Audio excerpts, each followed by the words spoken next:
नमस्कार, मैं हूं नीलू। तो इजराइल इस वक्त जल रहा है। अभी भी वहां पर जो आग कई जगह पर लगी थी वो बुझाई नहीं जा सकी है। कई देशों से अब मदद मिल रही है इजराइल को, लेकिन इस दौरान इजराइल को इस आग की वजह से भारी नुकसान का सामना करना पड़ा है। ये नुकसान कितने का है, कितना नुकसान इजराइल को इस आग की वजह से हुआ है और फिलहाल अब इस आग लगने के पीछे की क्या वजह सामने आ रही है, बातचीत करने के लिए मयंक मेरे साथ जुड़ गए हैं। मयंक, इजराइल की आग जो लगी थी अलग अलग इलाकों में, वो अब तक बुझाई नहीं जा सकी है, लेकिन इसमें बताया जा रहा है कि भारी नुकसान हुआ है इजराइल को। इसमें अभी भी आग पर काबू पाने में काफी ज्यादा दिक्कतों का सामना करना पड़ा है। बिल्कुल क्या खबर इससे लेकर बिल्कुल ठीक कहा आपने। अगर हम दूसरे शब्दों में कहें तो पिछले 48 घंटे से इजराइल पूरा स्टैंड स्टिल मोड में है। पूरे इजराइल में इस समय सिर्फ एक बात हो रही है कि इस आग को कैसे बुझाया जाए, जो कि तेल अवीव से जेरूशलम के बीच में कई इलाकों में लगी हुई है। तो या अगर आप देखें तो एक प्रकार से पूरे इजराइल में पूरा इजराइल इस समय सिर्फ एक ही काम में लगा हुआ है कि कैसे आग को बुझाया जाए। अब हम आपको 4-5 अपडेट बताते हैं। आपने जो सवाल किया उसका पहला हिस्सा कि इससे इजराइल को कितना नुकसान हुआ है। देखिए, सबसे पहली बात तो ये है कि कहा जा रहा है कि इजराइल की ये largest ever wild fire event है। इसके पहले भी एक बार ऐसा हुआ था, हम उसकी बात करेंगे, लेकिन ये अब तक की सबसे बड़ी आग है जो कि इजराइल में लगी है। दूसरी जो बहुत बड़ी बात निकल के सामने आई है, देखिए ये आग जहां पे जिन इलाकों में लगी तेल अवीव से यरूशलेम के बीच में, यहाँ पे कई जगह पे ऐसा बताया जा रहा है कि तो इजरायली आर्मी जो है वो चारों तरफ से कई घंटों तक इस आग में घिरी रही।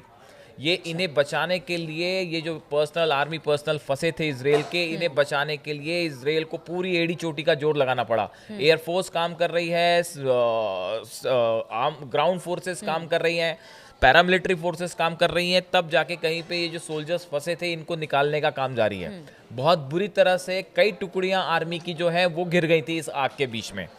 दूसरी चीज देखिए, बहुत बड़ा इलाका तेल अवीव से जेरूशलेम के बीच का, जहां सिर्फ काले धुएं का गुबार दिखाई दे रहा है, जिसकी वजह से बहुत सारे सैकड़ों लोग जो हैं वो हॉस्पिटल्स में हैं, जो कि इस आग की वजह से या तो झुलसे हैं आग में, या फिर धुएं की वजह से, सफोकेशन की वजह से, इस तरह की जो तकलीफें होती हैं उसकी वजह से वो हॉस्पिटल में, और हॉस्पिटल्स पूरे भरे हुए हैं। इसके अलावा देखिए कई सारी जगह पे ऐसी सिचुएशन है जो कि लोगों के घर थे वो बुरी तरह से, सैकड़ों घर जल के तबाह हो गए हैं, ऐसा बताया जा रहा है। हाँ, रिहायशी इलाकों खासकर तेल अवीव से यरूशलेम के बीच में जो हाईवे है उसके आसपास जो घर थे वो बहुत ज्यादा इस आग की चपेट में आए हैं और सैकड़ों घर जल के तबाह हो गए हैं। इसके अलावा देखिए बहुत सारे लोग ऐसे थे जिनके फार्म्स हैं, जो खेती बाड़ी करते हैं, इसको बहुत ज़बरदस्त नुकसान हुआ है। तो कुल मिला के पिछले 48 घंटे में इस फायर की वजह से इजराइल को बहुत ज़बरदस्त नुकसान का सामना करना पड़ रहा है। अब देखिए सवाल जो दूसरा आपका था कि भाई इसमें क्या निकल के आया, कि ये कैसे, देखिए बेंजामिन नेतन्याहू जो प्राइम मिनिस्टर हैं, इनकी तरफ से बयान आया है कि 18 संदिग्ध लोगों को गिरफ्तार किया गया है। ठीक है। अब ये संदिग्ध कौन हैं इसको लेके अभी स्टैब्लिश नहीं हो पाया है कि इनका हमास से सीधा कनेक्शन है या नहीं है, लेकिन कुल मिला के करीब 5000 एकड़ जमीन जो है वो आप कहें कि एकदम जल के पूरी तरह से खाक हो चुकी है। ये बहुत बड़ा नुकसान है। अब देखिए जो बेंजामिन नेतन्याहू कह रहे हैं, जिन 18 सस्पेक्ट्स की बात कर रहे हैं जो कि इसमें अरेस्ट किए गए हैं, उसमें से जैसे एक सस्पेक्ट है कि जो ईस्ट जेरूशलम जो है वहाँ के रहने वाले हैं, और इसमें इसको जो इजरायली पुलिस ने डिटेन किया है तो बताया है कि इनके पास से जो है लाइटर, कॉटन वूल्स और आग लगाने का कई सामान जो है, केमिकल्स, वो मिले हैं। अच्छा। तो ऐसा इजरायली पुलिस का कहना है कि हो सकता है कि ये उन कुछ लोगों में से शामिल थे जो जिन्होंने जो है ये आग लगाई है। ऐसी एक और डिटेनी है, वो भी ईस्ट जेरूशलेम का रहने वाला है। तो देखिए ये ऐसे कई लोग, करीब 18 लोग गिरफ्तार हुए हैं। और इजराइल की अगर आप मीडिया की बात करें तो वहाँ पे इस तरह की कई तस्वीरें वायरल हो रही हैं, जिसमें मास्क मैन की एक बात हो रही है, जो हमने अपने पिछले वीडियो में बताया था, जो कि आग लगाता हुआ दिखाई दे रहा है। तो देखिए कुल मिला के ये पूरा जो मैटर है, इसको लेके प्राइम मिनिस्टर से लेके, बेंजामिन नेतन्याहू से लेके, वहाँ की IDF सेना से लेके जो फायर फाइटर्स हैं, वो सब ये इंडिकेट कर रहे हैं कि भाई ये एक साजिश के तहत जो है आग लगाई गई। अब देखिए हमास का इस पूरे मैटर को लेके हमास की तरफ से जो बयान आया है, हमास का कहना ऐसा है कि इस इवेंट के पीछे मतलब हमास का जो ऑफिशियल स्टेटमेंट है उसमें उन्होंने कहा है कि भाई हमारी तरफ से ये इस घटना को अंजाम नहीं दिया गया है। देखिए बासिम नईम है, ये हमास के पॉलिटिकल ब्यूरो मेंबर हैं और स्पोक्स पर्सन है। इनकी तरफ से ये कहा गया है कि जो इजराइल में हुआ इससे हमारा कोई लेना देना नहीं है। लेकिन एट द सेम टाइम जब इनसे ये पूछा गया कि जिस तरह का इवेंट ये जो घटना हुई है या जिस तरह के इसको अगर हमला माना जाए तो क्या इस बारे में आप ऐसे हमले को लेकर आपकी क्या राय है, आप क्या कहना चाहेंगे? तो ये जो नईम है इन्होंने कहा resisting the occupation by all the means and methods including arm resistance is a legitimate right of the people under occupation and we call for and encourage this. उनका कहना ऐसा है कि इजराइल जब तक गजा में इजराइल है, फिलिस्तीनियों पर जब तक अटैक हो रहा है तब तक इजराइल के खिलाफ किसी भी तरह की जंग जायज है। मतलब हमास दूसरे इनडायरेक्ट वे में हाँ हमास का कहना ऐसा है कि भाई कल तो हमास की तरफ से बड़े सारे सोशल मीडिया पे इस तरह के पोस्ट हुए पैलेस्टाइन में जो कि भरे पड़े थे कि इजराइल में जितने घर हैं उनमें आग लगा दीजिए, जितनी कारें हैं आप उनको बर्न कर दीजिए, जो भी ऐसा सामान है आप उसको जला दीजिए। तो ये हमास की तरफ से तो सीधा जो है वो इजराइल में अपने समर्थकों के लिए ये मैसेज दे दिया गया है कि भाई जहां जहां आप जिस चीज को आग के हवाले कर सकते हैं कर लीजिए।